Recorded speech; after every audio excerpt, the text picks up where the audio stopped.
नमस्कार दोस्तों, मैं Vijay Gupta NGO crow crowd से। सबसे पहले आज बुद्ध पूर्णिमा में सभी को हार्दिक शुभकामनाएं और बधाई।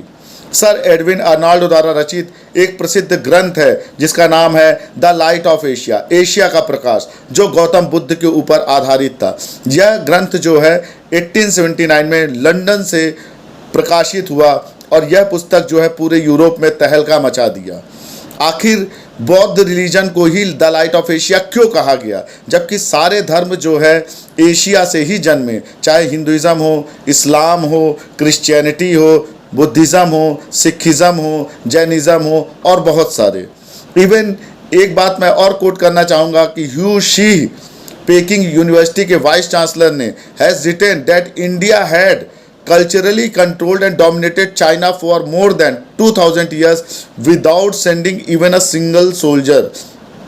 ह्यू शी ने बोला, पेकिंग यूनिवर्सिटी के वाइस चांसलर ने, कि इंडिया ने पूरी तरह से चाइना को, चीन को डोमिनेट किया लगातार 2000 साल तक बिना एक सैनिक भेजे हुए। तो ये क्या कारण था? आज हिंदुस्तान का जो टूरिज़्म है, जो रिलीजन है, जो कल्चर है, पूरे वर्ल्ड में उसकी प्रेजेंस क्यों है, इतनी मान्यता क्यों है?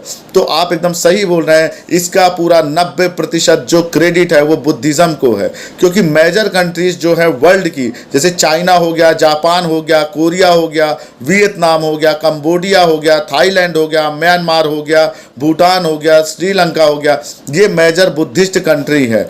और यहाँ पे ज़्यादा से ज़्यादा 70% पॉपुलेशन जो है बुद्धिज़्म को प्रैक्टिस करती है। Japan, Laos, Taiwan, Singapore, south Korea and Vietnam, जितने समृद्ध कंट्री हैं, फर्स्ट वर्ल्ड कंट्रीज हैं, सभी में बुद्धिज़्म का प्रचार है और सभी में बुद्धिज़्म वहाँ पे मेजर रिलीजन है। और इसीलिए कंट्रीज आज भी नंबर 1 है। अगर एशिया में इनकी अगर इकोनॉमी की दृष्टि से देखी जाए या तरक्की की दृष्टि से देखी जाए तो इसमें रिलीजन बुद्धिज़्म है और ये first world countries of the world में आते हैं। मतलब काफ़ी तरक्कीपूर्ण देश हैं, चाहे जापान है, चाइना है, कोरिया है, वियतनाम है, कंबोडिया है, थाईलैंड है। आज अगर हम बुद्धिज़्म की पॉपुलेशन देखें तो पूरे विश्व में 506 मिलियन के करीब है। मतलब अगर हम देखें तो 5 से 6% पॉपुलेशन पूरे विश्व की बुद्धिस्ट है। तो बात यह आती है कि एशिया और संपूर्ण विश्व को प्रकाशित करने वाले भगवान बुद्ध और बुद्ध धर्म के माध्यम से विश्व को जगाने वाले, कुरीतियों को जड़ से नष्ट करने वाले और सर्वश्रेष्ठ बुद्ध धर्म को सभी का ज़्यादा से ज़्यादा बुद्धिस्ट कंट्रीज का तन, मन और धन समर्पित है। इसलिए आज हिंदुस्तान का टूरिज़्म जो है ये बुद्धिज़्म के कारण है। जिस तरीके से एक मिसाल के तौर पे आप समझ सकते हैं कि इस्लाम या मुसलमान कहीं पे भी हो, वो मक्का मदीना लाइफ में एक बार जाना चाहता है। उसी तरीके से आप समझ सकते हैं बुद्धिस्ट कहीं का भी हो, चाहे चाइना का हो, जापान का हो, कोरिया का हो, वियतनाम का हो, कंबोडिया का हो, थाईलैंड का हो, म्यांमार का हो, भूटान का हो, श्रीलंका का हो, सिंगापुर का हो, ताइवान का हो, लाओस का हो, वो ज़रूर एक बार इंडिया आना चाहता है, क्योंकि यहाँ पे उसको इंडिया में पूरे बौद्ध का दर्शन होता है। यहाँ पे उसको गया में जहाँ पे भगवान बुद्ध ने ज्ञान प्राप्त किया था, सारनाथ में जहाँ पे उन्होंने अपना उपदेश दिया था, सभी जगह के दर्शन होते, तो उनके लिए एक तरीके से ये बहुत इंपॉर्टेंट स्थल है। इसलिए इंडिया की रेपुटेशन वर्ल्ड में बुद्धिज़्म के कारण बहुत है। अब अगर हम बात करें तो भगवान बुद्ध की बात करें कि बुद्ध को द लाइट ऑफ एशिया क्यों कहा गया है, तो बुद्ध बोलते थे अप दीपो भवः, be your own light. Buddha ने अपने शिष्यों से कहा है कि अपना प्रकाश खुद बनो, अपनी राह स्वयं बनाओ, अपनी मंजिल स्वतः निश्चित करो। ज्ञान और विचार की यात्रा बिना आलोचनात्मक दृष्टि के संभव नहीं है। आम नागरिकों को सवाल पूछने के लिए प्रेरित करना, उनकी जिज्ञासा को प्रोत्साहित करना और उनके तर्क वितर्क के विवेक को जागृत करना, यही बुद्धत्व की ओर जाने वाले मार्ग का प्रथम कदम है। भारत ने विश्व को बुद्ध का धम्म देकर सर्वाधिक उपकृत किया। यह संसार के सभी धर्मों में इसलिए अनूठा है क्योंकि यह सर्वथा वैज्ञानिक है। सभी धर्मों में से पूर्णतः भिन्न दुनिया में यही एकमात्र धर्म है जो अंधश्रद्धा को नकारते हुए कहता है कि पहले जानो और फिर मानो।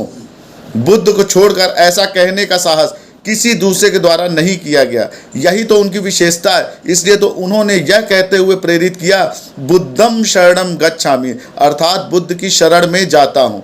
सिद्धार्थ गौतम ने यह कभी भी नहीं कहा कि मेरी यानी गौतम बुद्ध की शरण में आओ। वो भी स्वयं बुद्धि और विवेक की शरण में जाने की बात करते थे। इसीलिए इन्हीं के चलते विश्व आज अपने देश भारत के आगे नतमस्तक होता है। जीवन में सुख एवं शांति से ही व्यक्ति के व्यक्तित्व का समुचित विकास होता है।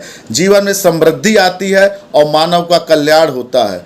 व्यक्ति अपने विचारों से निर्मित एक प्राणी है। वह जो सोचता है वही बन जाता है, यह भगवान बुद्ध कहते थे।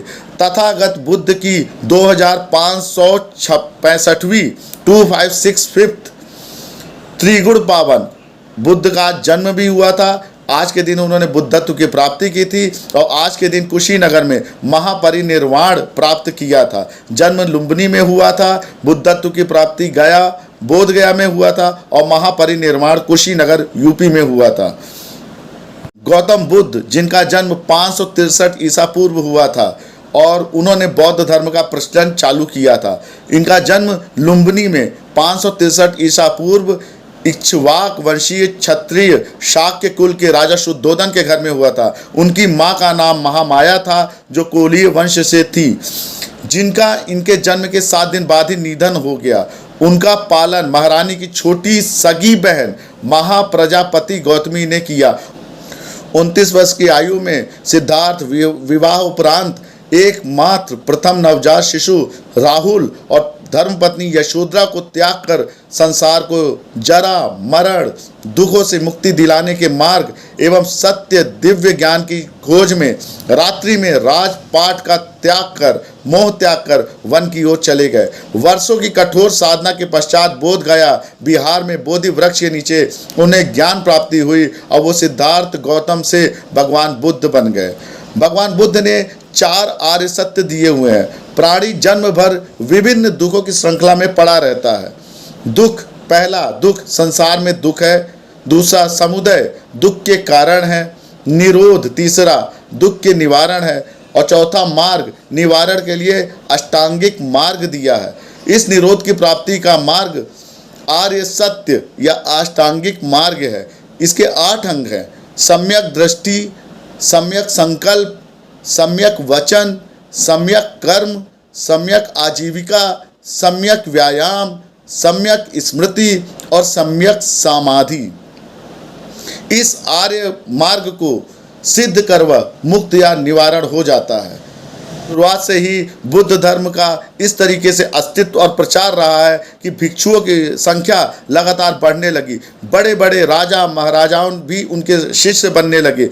भिक्षुओं की संख्या बहुत बढ़ने पर बौद्ध संघ की स्थापना की गई। बाद में लोगों के आग्रह पर बुद्ध ने स्त्रियों को भी संघ में ले जाने की अनुमति दे दी, यद्यपि इसे उन्होंने उतना अच्छा नहीं माना। भगवान बुद्ध ने बहुजन हिताय लोक कल्याण के लिए अपने धर्म का देश विदेश में प्रचार करने के लिए भिक्षुओं को इधर उधर भेजा। अशोक आदि सम्राट ने इस कार्य को बहुत आगे बढ़ाया और उन्होंने विदेशों में भी बौद्ध धर्म का प्रचार कर बहुत अहम भूमिका निभाई। मौर्य काल के आते आते भारत से निकलकर बौद्ध धर्म चीन, Japan, Korea, Mongolia, Burma, Thailand, Hind चीन, श्रीलंका आदि में फैल चुका था। इन देशों में बौद्ध धर्म बहुसंख्यक है। इस प्रकार हम कह सकते हैं कि अगर आज भारत का मान, सम्मान, अभिमान और कल्चर पूरे विश्व में फैला हुआ है और द लाइट ऑफ एशिया कहा जाता है, मैं तो कहता हूँ विश्व का प्रकाश बोला जाता है, तो ये केवल बौद्ध धर्म के कारण है। आज भारत का टूरिज्म जो इतना विकसित है, आज भारत का कल्चर जो इतना विकसित है, आज जो भारत को लोग चारों तरफ फॉलो कर रहे हैं बड़े बड़े देशों में, वेस्टर्न में, इट्स बिकॉज ऑफ वो सारे जो फिलॉसफी है, जो दर्शन है, वो बौद्ध दर्शन के थ्रू ही पूरे विश्व में फैला है।